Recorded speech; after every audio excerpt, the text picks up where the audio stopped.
Hi guys! Ang napunta po sa aming topic is entrepreneurial formation and evaluation. So sa topic pong ito, madidiscuss po natin ang iba't ibang strategies na ginagawa ng company kung paano ba sila makasabay sa trend. Unang-una po dito is strategic entrepreneurship formation. The competitive landscape in the new century presents firms with substantial changes in complexity coupled with the presence of uncertain environment. Firm must take actions in order to survive the present business environment. It involves engaging in simultaneous opportunities, seeking behavior to design and implement entrepreneurial strategies to create wealth.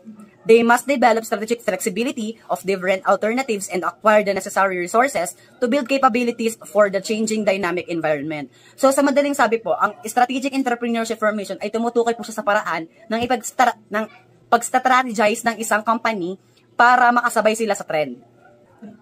So in short po, ang strategic entrepreneurship formation ay isang kakayahan ng isang negosyo na maging malikhain at magplano ng matino upang makalikha ng bagong halaga at makasabay sa pagbabago at makamit ang pangmatagalang tagumpay. So yun na nga po, ang strategic strategic entrepreneurship formation, isa po siyang strategy na kung saan paano ba mag-iisip ng isang company or isang negosyo para makasabay sila sa trend at para mag-growth na rin yung kanilang company. So next naman po natin is innovation for entrepreneurial formation. The key to competitive success in the development of entrepreneurship is through innovation. Winning today's business is the development of new product or new strategies that develops competitive advantages. Entrepreneurs that innovates reap new advantages as a first movers. Markets are waiting for the new product or services that will satisfy their needs and wants. It is essential feature of high-performing firms not only in the local market but in the global community. Firms engage in many types of innovations through research and development. Inventions is the process of creating new products that develops corporate competitive advantages. Inventions bring something into being while innovation products. Technical criteria are used to determine the success of innovations while commercial criteria are primordial measurements of innovation. Firms create ideas that led to innovations. Commercialize of this invention through innovative strategies finds difficulty in implementation. So in short po, ang innovative for entrepreneurship formation ay tumutukoy po siya sa isang diskarte ng isang entrepreneur para makabuo ng bagong idea sa produkto para po sa makasabay sa trend. Kasi alam naman po natin na globally ang market po ay nagbabago and ang demand din po ng tao at once ay nagbabago din. So ibig sabihin, ang innovation nga for entrepreneurial formation is innovation siya ng isang product. Like for example, Coca-Cola. 'Di ba Coca-Cola hindi naman sila dati ganoon. And 'di ba by time naggagawa sila ng ibang products like Coke Zero, less sugar, mga ganon. So sunod na po natin dito is strategic entrepreneurial process. Developing new and innovative products is not enough to go into business. It needs new strategies to win the market that will bring the desired above return. Entrepreneurial strategies are necessary to create the firm advantages in terms of market shares and profitability. Management must develop new strategies through the following process. So dito po matatakal ko po yung kung ano ba yung iba't ibang process ng pag-i-strategize ng isang entrepreneur. So unang-una na po sa ating strategic planning and process ay ang ating entrepreneurial visioning. It is the art and science of formal process of looking ahead on the course of action that the firm goes from where it started in terms of its strength and capabilities as he looks for opportunities and trends in the business environment. It is function of top-level management to look up into the present business condition and anticipating the future scenario through careful analysis of prevailing idea. A good vision anticipates the weakness, opportunities, strength, and threats in the new environment. So from the word itself po, entrepreneurial visioning, so ang isa pong company is nagvi-vision po kung ano po ba yung pwede na lang i-innovate or pwede na lang gawin or pwede na lang maging strategy para mas lumago ang kumpanya. Example na po dito is researching about sa kanilang pagtatayuan ng business or sa kung ano ba yung kanilang magiging competitors. One of this is yung SWOT analysis po o yung strength, weaknesses, opportunities, and threats. So ito po yung unang-unang nagiging vision ng isang company para malaman nila kung paano nila i-run ang kanilang business ng maayos. So next na po natin is setting the goals and objectives. Strategic planning is the process of analyzing the present environmental conditions through the different data available to entrepreneur. It requires foresight and development of the business, directional map towards the distinct business future.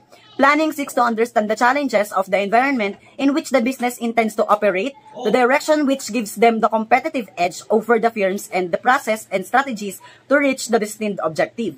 So, ang ibig sabihin naman po nito, in other terms po, is, syempre, after natin ma-envision ng ating, kung ano yung i-envision natin sa ating company, syempre, magsiset tayo ng goals at objectives natin sa ating company. Ano nga ba yung papatunguhan ng ating company, or ano pa yung magiging objectives natin kung bakit natin itinayo ang ating company.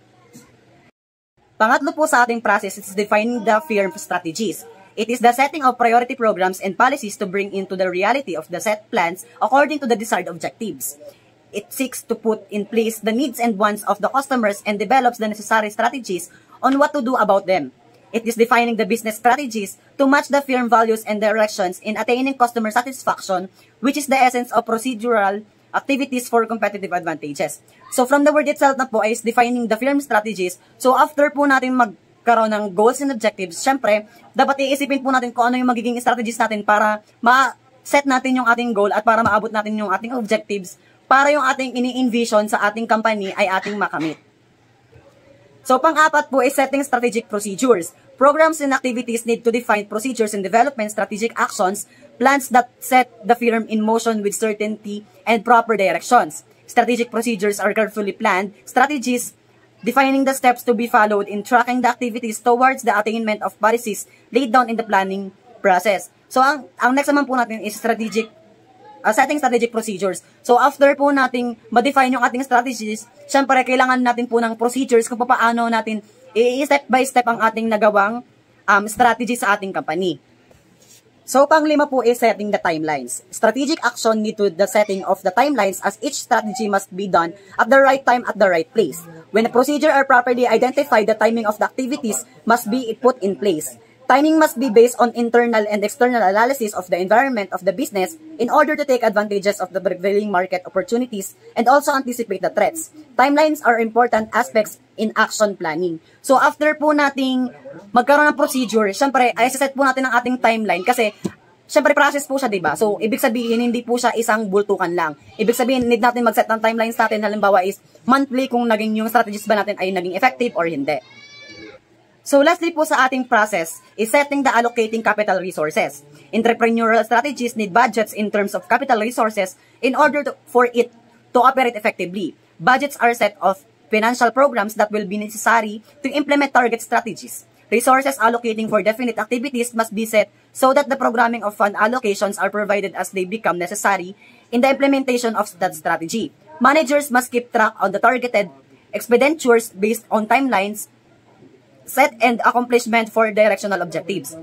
So, ang last po natin is setting and allocating capital resources. Siyempre, after po natin magkaroon ng envision, magkaroon po tayo ng goals, magkaroon po tayo ng strategies, maset po natin ang procedures natin, and after natin magkaroon ng timeline, siyempre, kailangan po natin ng capital. Kasi, hindi naman po magrarun ng isang business kung walang capital. So, bahalaga po na may sapat tayong capital or may labis tayong capital para if ever man na mag-i-innovate tayo ng iba pang products, meron tayong paghuhugutan. So, after po natin magkaroon ng process, ang sunod naman po natin is strategic formulation process. So, yung strategic formulation process po, dito na po natin i-formulate yung ating mga nakalap na strategies at ating mga nakalap na innovative products. So, unang-una po sa ating formulation process is determining the human capital. So, hindi ko na po siya babasahin yung pinakang information nito, pero i-explain ko po sa inyo. So, ang determine the human capital po, syempre, need natin maghanap ng mga employees na skilled, and may alam sa kanilang ginagawa kasi mahirap pong kumuha ng employee na yung wala pa siyang, yung hindi niya alam kung paano gagawin yung trabaho niya. So, sunod po natin is setting the compensational strategies. The human power will not perform according to the set strategies without the necessary compensation that is based on their skills and capabilities. Strategies and programs are carried out by people who are properly compensated. Competitive advantage could only be developed with people who are competitively paid in the industry. The development of salary structure based on education, duties and responsibilities, technical and managerial skills, and other factors would enable the firm to get the people with proper capabilities to perform the needed strategies. So, ang ibig sabihin naman po nito is, yung mga taong dapat kasi, pag magtatayo ka ng isang firm, alam mo, aalamin mo yung skill ng tao and paano ba siya gumalaw sa isang firm. Kasi, if ever man na ganun, kasi, syempre, alam naman natin na iba't iba ang sahod ng employee. Syempre, may pinakamataas, may pinakamababa. Syempre, nagsisimula naman yung sa pinakamababa. So, pangatlo po sa ating formulation is setting the performance target. So, ang ibig sabihin po nito ay isa po itong magandang hakbang or mahalaga siyang hakbang kasi dito kasi sinusukat at sinusuri yung performance ng product or ng employee. Halimbawa na lang po ng cellphone, halimbawa.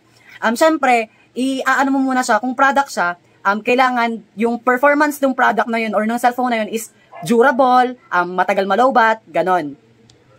So, ang last po sa ating formulation is defining the target strategies. So, ang defining target strategies, meron po siyang under. Ang una pong under nito is know your product or services. So, syempre, once na meron ka ng firm or meron ka ng company, dapat alam mo yung product and services na ibibigay mo sa tao mo. Hindi lang bigay ng bigay, hindi lang tapo lang ng tapon, ngunit dapat alam mo siya kung paano mo ibibigay yung best services na kailangan ng inyong consumers. So, ang sunod naman po natin is analyze the market potential. So, after po nating malaman kung ano ba yung product and services na ibibigay natin sa kanila, dapat alam din natin kung ano ang potential ng ating marketing. Halimbawa po ay, alam mo namang maraming miltihan, magtatayo ka pa ng miltihan. Diba? Hindi naman siya, magiging threat lang siya sa'yo, parang kumbaga magsasayang ka lang ng isang firm kung gano'n ang gagawin mo. Siyempre, alamin mo dapat yung full potential ng iyong market para mas mag-growth pa yung iyong company and para innovate ka pa ng ibang mga products. So, pangatlo po is determine the market strategy. So, dito naman po, after nyo pong malaman yung market potential nyo, dapat marunong ka din mag-strategize ng iyong market, kung paano mo siya papalaguin, kung yung strategies mo ba ay magiging success or yung strategy mo ba ay magpapalugi sa'yo, dapat alamin mo din yung tamang strategies na makakapagpag-growth ng iyong company. So, lastly po, under ng ating defining the target strategies, ay know the competitors. Yun nga, yung in-example ko kanina, na alam mo namang maraming miltihan, magtatayo ka pa ng milk tea. Diba? Siyempre, alamin mo dapat kung sino may magiging malakas mong kalaban. Yun na nga po, yung sinasabi ko kanina ng SWOT analysis, dapat alamin mo yung kalakasan, kahinaan, at yung opportunities at yung mga threats na itatayo mong company. Lalo na kung ang pagtatayuan mo is, halimbawa ay mga cities or mga rural areas.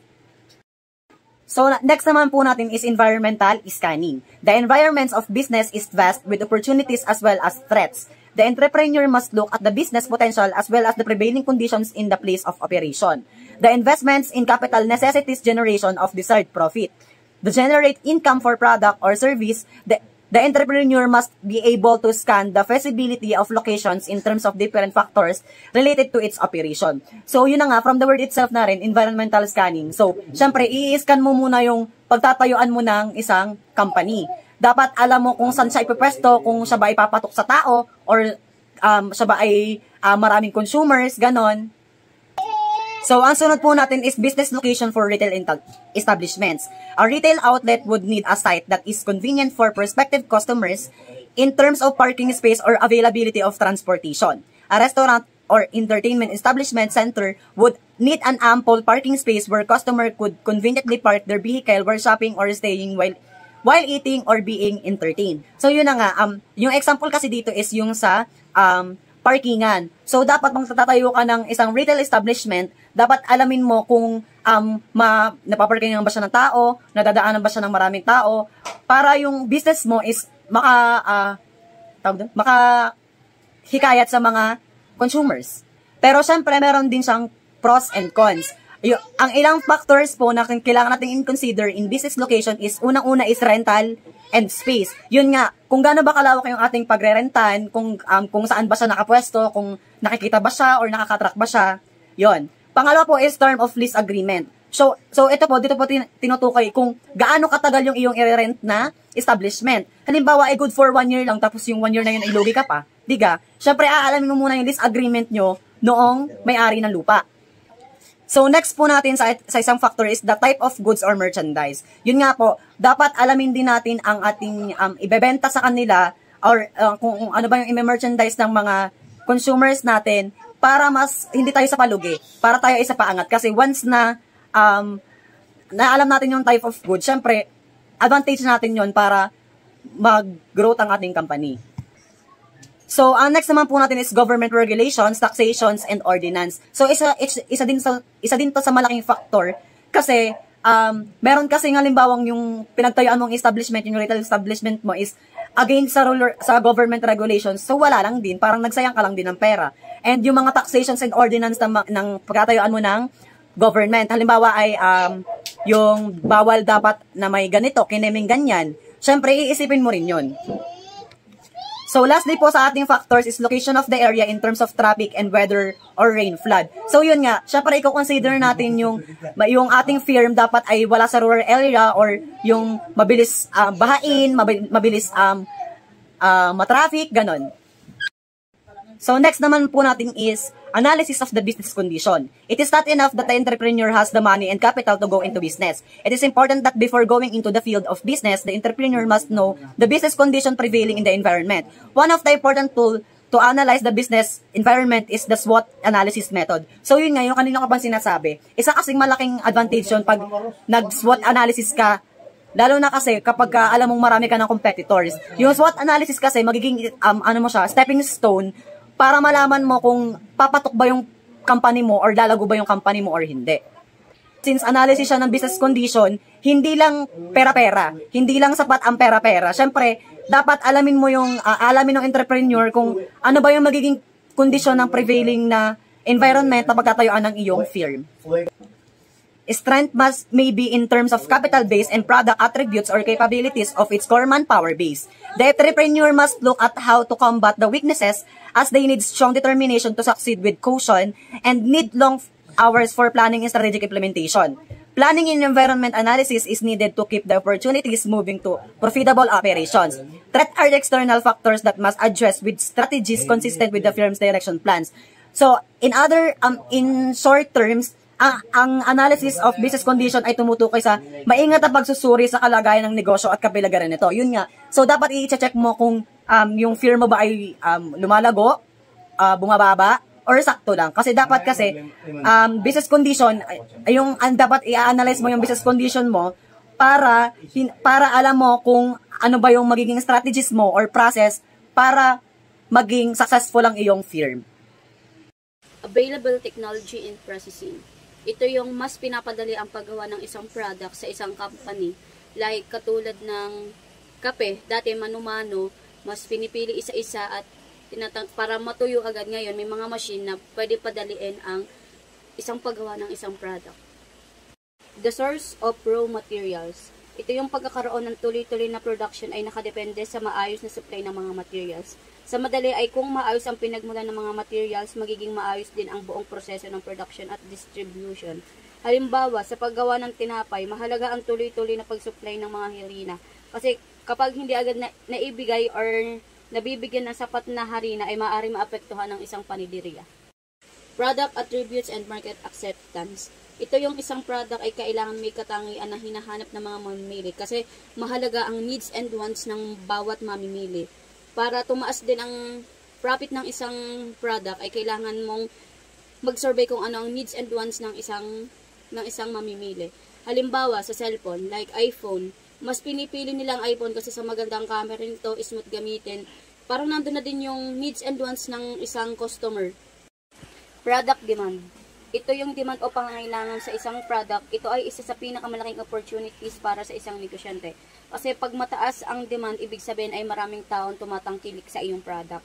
Example, kung may isang negosyante na unang nagbenta ng milk tea sa isang bayan, siguradong maraming bibili dito dahil bago itong bukas. Mas tataas ang demand ng isang negosyante pero bago pa lumabas ang ibang kakompetensya nito, dapat pinapanatili na mas masarap pa din ang milk tea na binibigay nila sa ibang. Product quality. Ito yung isang quality o ganda ng isang product. Mahalaga ito kasi ang una kasi tinitingnan ngayon ng mga mamimili ay yung quality ng product. Kung matibay ba ito, kung hindi agad ito madaling masira. Example, sa sapatos. Mas pinipili nila yung magandang quality, hindi lang sa bukod na maganda lang yung isang product. Dapat din siya matibay at hindi madaling masira. Support for local. Ang suporta ng pamahalaan para sa malakal na produkto ay isang malaking opportunities para sa mga negosyanteng Pilipino upang mapaunlad at mapalawak ang kanilang negosyo sa market.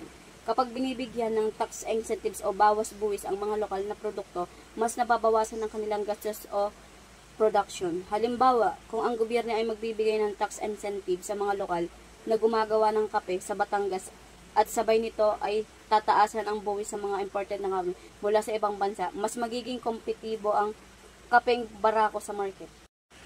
Entrance of competitors. Ito yung pagpasok ng mga kakompetensya mo sa isang market.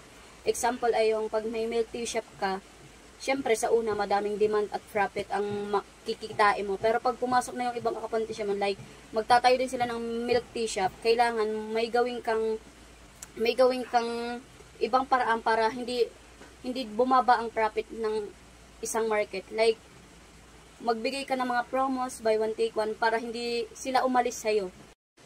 Supply of raw materials. Ito yung kapag dumadami na ang mga kumpanyang gumagamit ng pare-parehong raw materials, magiging mataas ang demand at magkakaroon ng competition sa supply. Dahil dito tumataas ang presyo ng raw materials na kailangan sa isang production. Kapag kasi tumaas ang gasto sa paggawa, mapipilitan ang mga negosyo na itaas din ang presyo ng kanilang production upang hindi malugi. Example, maraming kumpanya ang gumagamit ng asukal bilang sangkap tulad ng gumagawa ng soft drinks, tinapay at mga dessert. Kapag nagkulang ang supply ng asukal dahil sa tagtuyot o mababang ani, magagawa ang mga kumpanya ito sa mga supplier, tataas ang presyo ng mga asukal, kaya mapipilitan ng mga negosyante na itaas ang kanilang mga presyo. Poor quality and high price. Ito yung produktong mababa ang quality pero mataas ang presyo. Ito yung kadalasan ng hindi nagsasucess sa market, gawa ng hindi sila tatangkilikin ng mga customer kasi nga bukod sa mababa yung quality ng kanilang product ay mataas pa yung price nila. Ngayon kasi mas inaano nila ngayon ay mababa ang price pero maganda ang quality. Halimbawa, kung may negosyanteng gustong maglabas ng lokal na cellphone na brand, ngunit mabilis masira at mahal pa kaysa sa kilalang international brand, tiyak na hindi ito tatangkilikin ng mamimili kasi nga bukod sa pangit na ang quality ay mahal pa. Product design and appeal. Ito yung disenyong isang product ay dapat naaayon sa panlasa at kagustuhan ng mga mamimili. Mahalaga ng technical na kaalaman sa paggawa ng disenyo dahil mas naaakit ang mga tao sa produktong maganda, maayos at practical gamitin. Example ay paggawa ng reusable water bottle. Mas pinipili ng mga mamimili ang magandang disenyo, makulay at madaling dalhin kaysa simpleng bote lang. Product cost. Ang product cost ay isa sa pangunahing salik na tumutukoy sa presyo ng produkto sa market. Hindi makakamit ng negosyante ng mataas na kita kung ang gasto sa paggawa ng product ay masyadong mataas at hindi kayang makipagsabayan sa presyo ng kakompetasyon. Example, sa paggawa ng ice cream, kung mataas ang presyo ng kuryente para sa freezer, mataas ang sahod ng mga tauhan at gumagamit pa ng mamahaling makina, tataas ang production cost. Supply and demand. Ang supply at demand ay mahalagang aspeto sa negosyo. Kapag hindi tuloy-tuloy ang supply ng product sa market, maaring lumipat ang mga mamimili sa ibang katulad ng produkto. Halimbawa, sa isang paniderya, kung minsan wala silang fresh bread dahil sa kakulungan ng harina o sa pangsangkap, hahanap ang mga mamimili mula sa ibang paniderya na may available na tinapay. Weak marketing and distribution strategy. Ang mahina o kulang na marketing distribution strategy ay maaaring maging dahilan kung bakit hindi tumataas ang benta o kita ng isang produkto. Sa market na maraming kakompetensya, mahalaga ang mahusay na pag-strategy sa marketing at distribution upang mapanatili ang bahagi ng market at makamit ang above average na kita. Halimbawa, kung may bagong brand ng shampoo at maganda ang kalidad nito, ngunit walang maayos na promotional strategy at maayos na distribution sa tindahan, hindi ito tatangkilikin ng mga mamimili. So, nasa pangatlo na po tayong topic, which is yung strategic implementation process. May under po ito, yun yung managerial leadership and strategies na tungkol sa kung paano pinamumunuan ng isang manager yung isang negosyo. Gumagamit siya ng tamang plano o strategy para maging matagumpay ito. Tapos, ito yung kombinasyon ng mahusay na pamumuno at maayos na plano para mas mapanatiling maayos at matagumpay yung isang negosyo. May under ang managerial leadership and strategies. First, the top management. Ito yung binubuo ng mga CEO, manager, mga president. Sila yung gumagawa ng mga pinakamahalagang desisyon sa isang kumpanya. Top management must have the cash value in the management of the organization. Ito ay yung marunong silang gamitin at pamahalaan ng maayos ang pera ng kumpanya. So sa madaling sabi, ito yung mga responsable sa tamang paggamit ng pera ng isang kumpanya, paggawa ng mahalagang desisyon para mas maging matagumpay yung isang organisasyon. Sunod ay competencies. Ito naman yung kakayahan ng manager pamunuan yung isang kumpanya para makamit yung vision at mission nito. Ito yung dapat alam ng mga pinuno kung saan patungo ang isang kumpanya at kung paano ito makakarating doon. Sunod naman ay attitude. Ito naman yung attitude ng isang empleyado o manager. Siyempre, dapat mas inuuna mo yung kapakanan ng kumpanya kaysa sa sariling interes mo. Hindi lang dapat nagtatrabaho ka dahil sa sahod. Hindi para din maging matagumpay yung buong organization o negosyo. Skills. Ito yung dapat na meron o taglay ng isang manager para maging epektibo ang pamumuno at pagpaplano ng mga strategy sa isang kumpanya o negosyo. Sunod naman ay habits. Ito yung nagpapakita ng magandang personalidad na pamumuno. Kumbaga, kung disiplinado ka sa oras, sa mga kilos, dapat magiging inspiration sa iba para makatulong sa kaayusan ng buong kumpanya. Sunod sa the top management ay yung the functional role of top management. Sila yung nagtatakda ng direksyon, nagbabantay ng operasyon at tinitiyak na maayos yung takbo ng isang organization.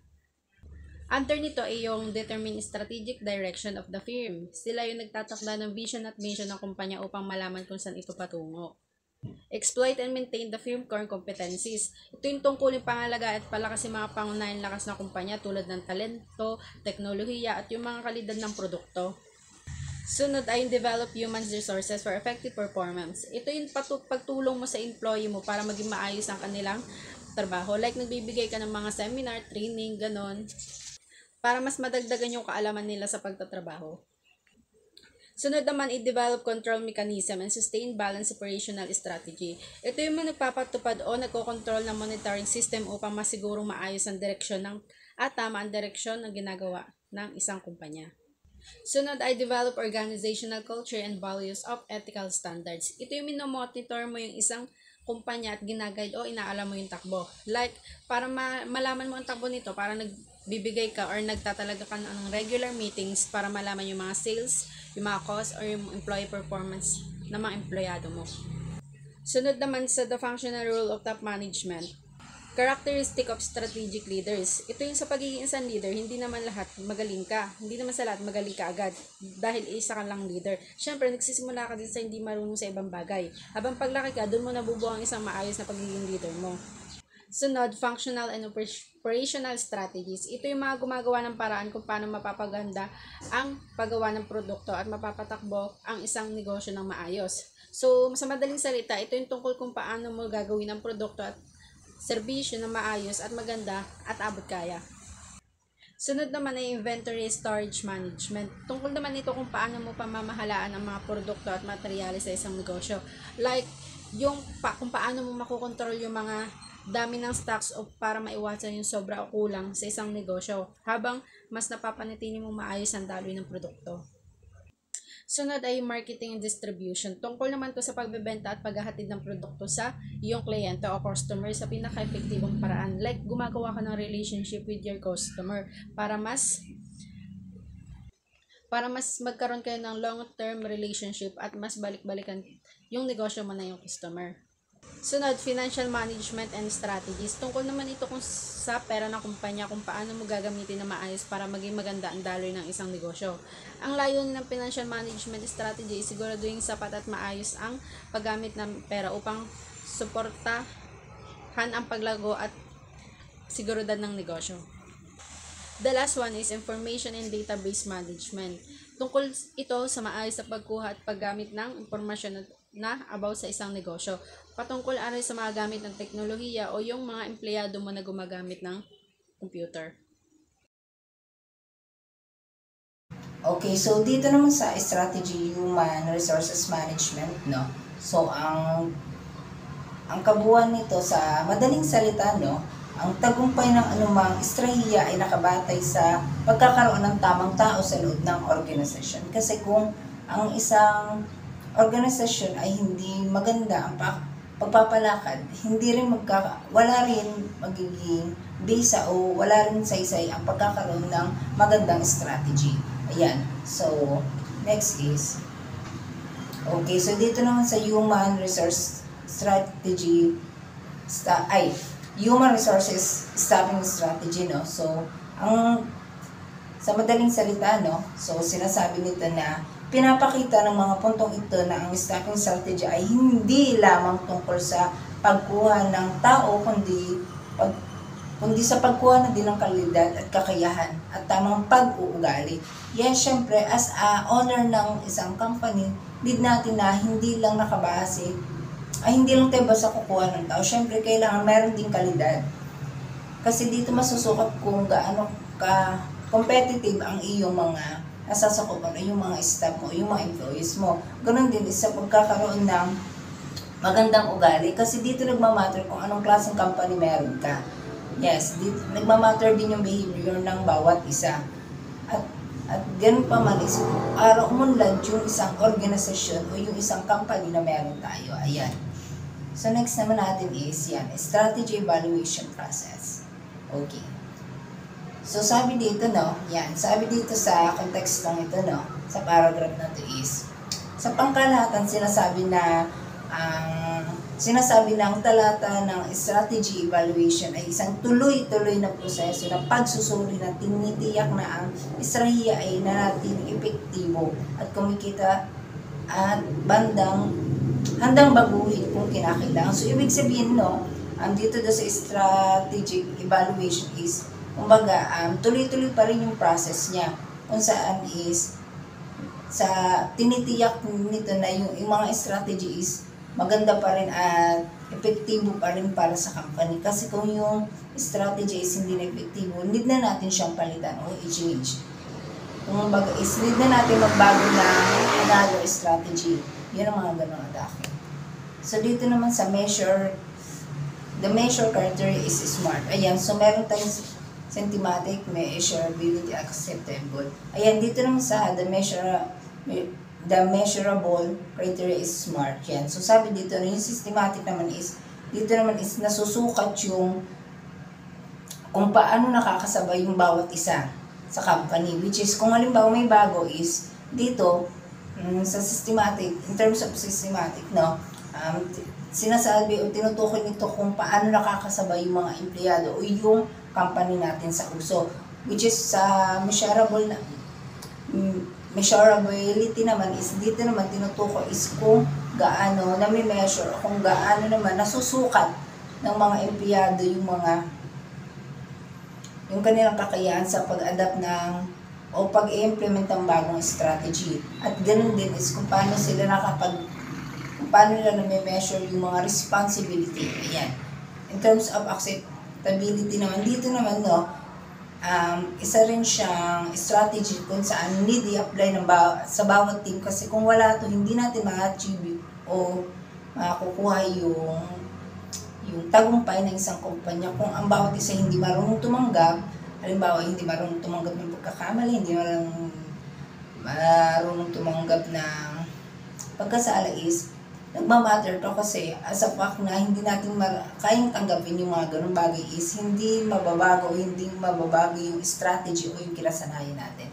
Ayan, sa madaling salita, ang pamantayan ng pagsusukat ay kailangang organisado at tumutugma sa estrahiyang may malinaw na paraan sa pagsubaybay. At sinusuportahan ang lahat ng ito ay ang makatotohanan. Yan.